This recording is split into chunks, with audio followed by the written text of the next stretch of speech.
শেখ হাসিনা পলায়নরত ওর বাংলাদেশের brutal dictator Sheikh হাসিনার বাগ্নি British minister Sheikh রেহানার মেয়ে এবং তারেক সিদ্দিকীর বাতিজি পদত্যাগ করেছেন ব্রিটেনের মন্ত্রিসভা থেকে। ধারাবাহিকভাবে এই বিষয়টা নিয়ে আমরা কথা বলছিলাম এবং আমরা বিশেষ করে আমার যে প্রেডিকশনটা ছিল একদম হুবহু সত্য প্রমাণিত হয়েছে। আমি ইউটিউবের লিঙ্কটা দিয়েছি এই লাইভের আগের পোস্টে, গিয়ে দেখবেন। আমি সেখানে বিস্তারিত এবং ইন ডিটেইলস আলোচনা করেছি। থাকতে পারলেন না টিলিপ সিদ্দিকী, বলেছিলাম না যে টিলিপ সিদ্দিকী মানে ফেরেস্তা হিসাবে যদি আসেন উনি এখানে থাকতে পারবেন না, ওনাকে চলে যেতেই হবে। আমি আমার ব্রিটেনের অভিজ্ঞতা থেকে বলছি, আমার বলতে গেলে বড় হওয়া এক ধরনের এবং পড়ালেখার থেকে শুরু করে ব্রিটেনের রাজনীতিকে খুব কাছ থেকে দেখা সেই সুবাদে আমি বলছিলাম she has too much to deal with, she cannot stay in this position. এবং আমার এমরান মাসুমিশ পোস্ট দিয়েছিলাম যে her position is untenable, remember that, go and check 18 days ago. She cannot stay there, she has to go and she has gone. Ladies and gentlemen, আরো একটি মানে আপনার খারাপ দুঃসংবাদ শেখ হাসিনার, বাংলাদেশের এই চরম ডিক্টেটর এবং স্বৈর শাসক, গণহত্যা এবং মানবতা বিরোধী অপরাধের দায়ে অভিযুক্ত শেখ হাসিনার পরিবারে আরো একটি বড় আঘাত। তার প্রথম বাংলাদেশী হিসাবে মন্ত্রিত্ব পাওয়া টিলিপ সিদ্দিকী চলে গেছেন। আমি আমার ইউটিউবে বিস্তারিত বলেছি, প্লিজ গো এন্ড চেক, আমি লিঙ্কটা শেয়ার করেছি সেখানে। অর্থাৎ একটা জায়গাতে প্রমাণ হলো, সেটা কি দুর্নীতি করে বাংলাদেশে পার পাওয়া গেল পৃথিবীর কোথাও পার পাওয়া যায় না, ব্রিটেনে তো নয়, সেটা আবারও প্রমাণ হয়েছে। উনি দুর্নীতি করেছেন কিনা জানি না, তবে একটা যে মনে রাখবেন, ওনার মিনিস্টারিয়াল পোস্ট এথিক্স কমিটি ওয়াচডগে আপনার সারেন্ডার করা ছিল, মানে তারা এটা রিভিউ করতেছিল। আমার ধারণা তারা কোনো প্রমাণ পেয়েছেন, সেখান থেকে ওনাকে আপনাকে সিগন্যাল দেওয়া হয়েছে চলে যেতে হবে। আমার ইউটিউবে আমি বিস্তারিত কথা বলি, যেহেতু ইউটিউব সবচেয়ে safest platform right now after losing all my big two platforms, particularly two Facebook pages by Palak and বিগত আওয়ামী লীগ সরকার। সো আমি ইউটিউবটাকে বেছে নিয়েছি আমার সবচেয়ে সেফেস্ট প্ল্যাটফর্ম হিসাবে।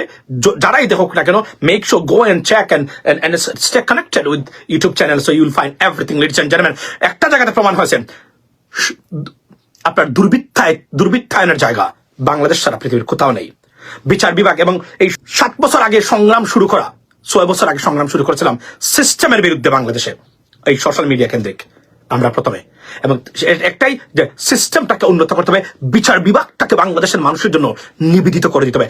বিচার বিভাগের অনুপস্থিতিটাই বাংলাদেশে এই স্বৈরশাসক এবং এই কুক্ষিগত করে রাখা ভারতীয় আগ্রাসন থেকে শুরু করে দেশটাকে লুটেপুটে খাওয়া চরম দুর্নীতিগ্রস্ত আপনার রাজনীতিবিদদের দখলে চলে গেছে। যদি আমাদের একটা বিচার বিভাগ থাকতো, দুর্নীতি দমন কমিশন থাকতো, কোনোভাবে তারা দেশটাকে এমন ভাবে তাদের পকেটে নিজেদের সম্পদ মনে করতে পারতো না। এটাই হচ্ছে আমাদের দেশের রিসেন্ট জার্মান। এবং একটা জিনিস বলে রাখি আমি আপনাদেরকে, সেটা হলো যে বিচার বিভাগে যারা ফাইট করবেন, আমি আমার go and check my YouTube channel US Bangla, you will find everything there in details.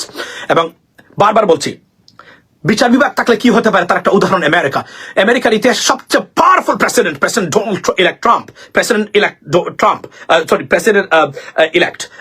Donald Trump, উনি বর্তমানে সাজাপ্রাপ্ত একজন আসামি, মনে রাখবেন। উনি প্রেসিডেন্ট হওয়ার পরেও সাধারণ একজন ফেডারেল জাজ, ডিস্ট্রিক্ট জাজ কোনোভাবে ওনাকে সাথ দেয় নাই, ওনাকে দোষী সাব্যস্ত করেছে, ফাইন দেয় নাই, জেল জরিমানা করে নাই, কিন্তু বলছে যে অপরাধ আপনি করেছেন সেটা কোনোভাবেই আপনাকে সাথ দেওয়া যাবে না। Doesn't matter you are president or double president, আইন, no one is above the law, and the justice got to be upheld for the betterment of the people, and that's why they did it. Can you imagine this? President Trump, যিনি senate তার হাতে, কংগ্রেস তার হাতে, electoral vote পেয়েছেন, popular ভোটে নির্বাচিত হয়েছেন, অর্থাৎ এতটা পাওয়ারফুল প্রেসিডেন্ট আমেরিকার ইতিহাসে কেউ আসে নাই। সেই প্রেসিডেন্ট ট্রাম্পকে তারা সাথ দেন নাই। আইনের শাসন সবার জন্য সমান, no one is above the law, justice got to be served, and it has been proved in this regard, ladies and gentlemen. So আবার বলছি, আপনাদের একটা যুদ্ধ করেছি আমরা, ফেসিস্টদেরকে সরিয়েছি লাথি মেরে, আরো একটা যুদ্ধ লাগবে, সেটা কি? ভোটের অধিকার প্রতিষ্ঠা করবেন, ভোট যেন দিতে পারেন।